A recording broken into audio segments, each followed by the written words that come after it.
Em nome do Pai, do Filho e do Espírito Santo.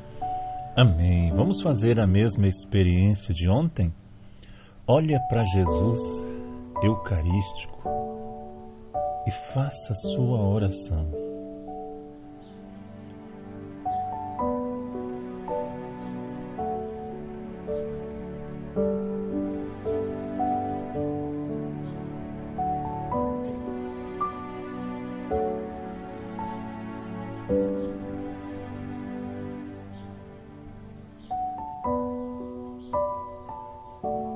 O Evangelho de hoje é dia de Santa Inês, isso mesmo, né?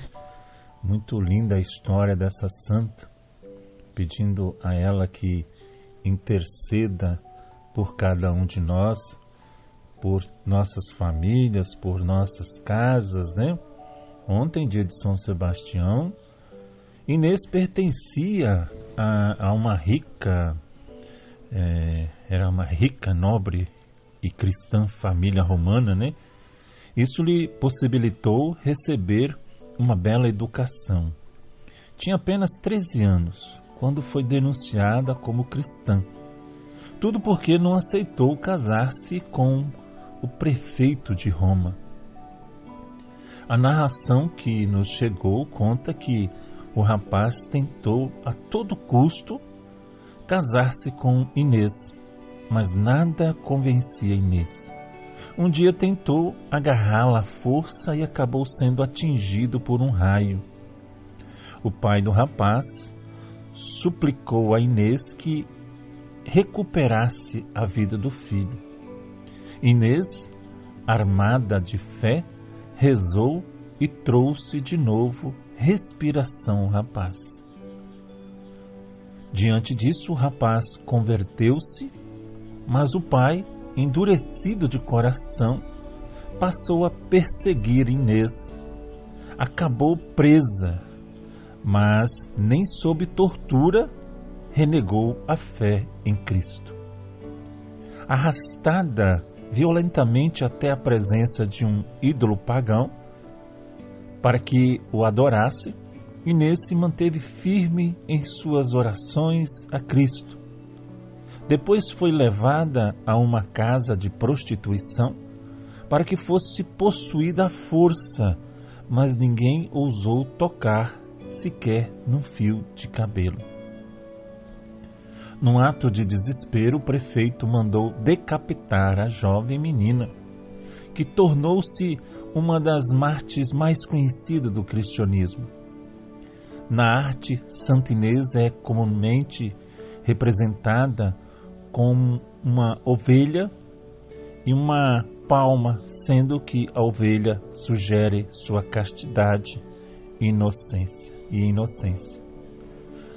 A santidade é o ideal do cristão. Todos somos chamados a ser santos, realizando em nossas vidas o projeto sonhado por Deus. A exemplo de Santa Inês, façamos gestos e palavras de amor ao próximo, sobretudo os mais abandonados. Linda na história, né? Muito bonita, nossa, muito linda mesmo, né? Manda aí para alguém. Manda para alguém que se chama Inês. Marcos 2, 23 a 28. Jesus estava passando por um campo de trigo em um dia de sábado. Seus discípulos começaram a arrancar espigas enquanto caminhavam. Então os fariseus disseram a Jesus: Olha, por que eles fazem em um dia de sábado o que não é permitido? Jesus lhe disse: Por acaso nunca lestes o que Davi e seus companheiros fizeram quando passaram necessidade e tiveram fome? Como ele entrou na casa de Deus no tempo em que Abiatar era sumo sacerdote, comeu os pães oferecidos a Deus e os deu também aos seus companheiros? No entanto, só aos sacerdotes é permitido comer esses pães. E acrescentou: O sábado foi feito para o homem, e não o homem para o sábado. Portanto, o Filho do Homem é Senhor também do sábado. Palavra da salvação, glória a vós, Senhor. Este foi um ponto muito forte do conflito entre Jesus e os saduceus. A observância do dia do sábado, ao qual a elite religiosa usava para arrecadar muito dinheiro, né? Nesse evangelho, a bronca não é necessariamente contra a pessoa de Jesus, mas sim contra os seus discípulos, os quais pegam espigas de trigo para matar a fome. Repare que eles não foram condenados por estarem roubando trigo naquela plantação, mas sim por fazer num dia de sábado. Era costume se pegar alguma comida nas plantações desde que não fosse exagero. O descanso sabático, era algo sagrado e também inquestionável para os israelitas, de modo que eles não se conformavam de ver Jesus, que dizia o Filho de Deus, desrespeitar a lei do sábado. Ficavam furiosos e partiram para cima de Jesus com toda a força do seu poder verbal, de forma condenatória. Meus irmãos, a resposta, como sempre, foi condutente de Jesus, né? O Filho do Homem é Senhor também do sábado. A expressão Filho do Homem era um título usado pelo próprio Jesus em várias circunstâncias para expressar a sua humanidade. É claro que Jesus é Filho de Deus e sabemos muito bem disso, né?